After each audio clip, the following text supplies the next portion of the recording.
दोस्तों, नीतीश एनडीए छोड़ने को तैयार, बीजेपी अध्यक्ष को जमकर सुनाया मोदी शाह के छूटे पसीने। नीतीश को मनाने में जुटे बीजेपी के दिग्गज नेता हर्षत स्वीकार करने को तैयार। जेडीयू बोली नीतीश प्रधानमंत्री पद के मेटेरियल, बीजेपी नेता जुबान पर लगाए लगाम। नीतीश कुमार बेहद गुस्से में दिखाई दे रहे हैं और यह गुस्सा बीजेपी और बीजेपी हाईकमान को लेकर के है। नीतीश कुमार एनडीए छोड़ने को मन बना चुके हैं। दिल्ली में पार्टी के राष्ट्रीय नेताओं के साथ उन्होंने चर्चा की है।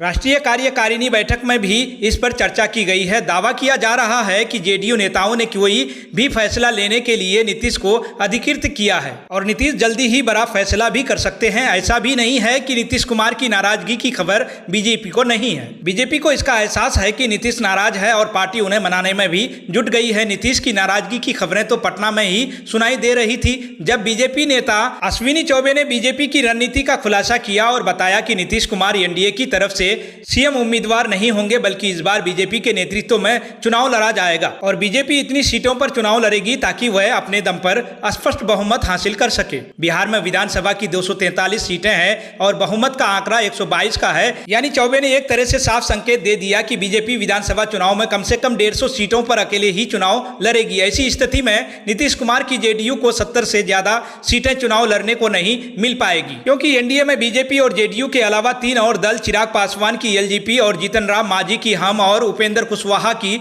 आरएलएम शामिल है। यानी बीजेपी जेडीयू से दोगुनी से ज्यादा सीटों पर चुनाव लड़ने की तैयारी में है। इसका खुलासा कर दिया गया है, जिसके बाद जेडीयू के तेवर बेहद तीखे हो गए हैं। यानी एक तरह का सोचा जाए तो जेडीयू की तरफ से बीजेपी को करारा जवाब दिया गया और बता दिया है कि पटना की कुर्सी हासिल करने का सपना देख रही बीजेपी के लिए दिल्ली की कुर्सी बचाना भी मुश्किल होगा। यानी नरेंद्र मोदी की सत्ता को अब जेडीयू की तरफ से चुनौती दी जाने की तैयारी कर ली गई है। जेडीयू नेता और नीतीश की करीबी जुम खान ने यहां तक कह दिया है कि नीतीश को तो प्रधानमंत्री बनना था, लेकिन उन्होंने एनडीए के बहुमत की चिंता की थी। इसके साथ ही अब जेडीयू नेताओं ने साफ कर दिया है कि जब बीजेपी को ही जेडीयू की चिंता नहीं है तो फिर जेडीयू अपनी चिंता करने के लिए स्वतंत्र है। एनडीए की उसे भी चिंता नहीं है। नीतीश कुमार और जेडीयू के तेवरों से बीजेपी बेहद डरी हुई दिखाई दे रही है।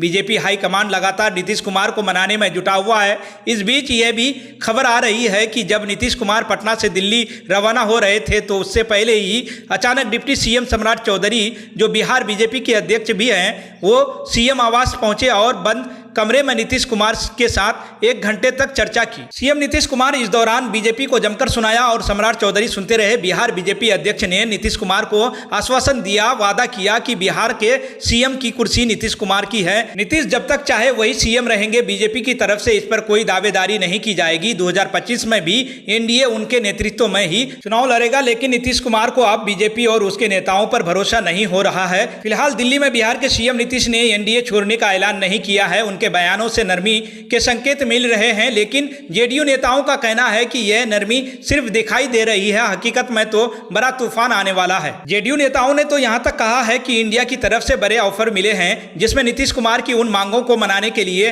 हरी झंडी दी गई है जो बिहार के विकास के लिए जरूरी है। और नरेंद्र मोदी की सरकार सिर्फ इसलिए मांगों को नहीं मान रही है क्योंकि इसका क्रेडिट नीतीश कुमार को मिल सकता है। ऐसे में कहा जा रहा है कि नीतीश कुमार और इंडिया गठबंधन खास तौर पर कांग्रेस के नेताओं से बातचीत चल रही है और आने वाले कुछ ही दिनों में दिल्ली में बड़ा खेला हो जाएगा। बिहार बीजेपी के नेता डॉक्टर संजय पासवान तो पहले ही कह चुके हैं कि अगर नीतीश कुमार एनडीए में नहीं होते तो बीजेपी शून्य पर सिमट जाती और डॉक्टर संजय पासवान का दावा सच साबित होने वाला है। भारतीय जनता पार्टी बिहार में शून्य होने वाली है, उसकी सरकार कभी भी जा सकती है। प्रधानमंत्री और नरेंद्र मोदी, अमित शाह उन्हें पलटूराम पहले भी कह चुके हैं, लेकिन क्या इस बार बिहार की राजनीति फिर एक बार दिल्ली की सत्ता को हिला देगी? दोस्तों, ये खबर सुनने के बाद आपको क्या लग रहा है? कमेंट कर अपनी राय हमारे साथ जरूर शेयर कीजिएगा। बाकी ऐसी तमाम खबरों को, राजनीति और राजनेताओं से जुड़ी खबरों को पड़ताल के साथ और निष्पक्षता के साथ पाने के लिए हमारे चैनल को जरूर सब्सक्राइब कीजिएगा। वीडियो को लाइक शेयर जरूर कीजिएगा।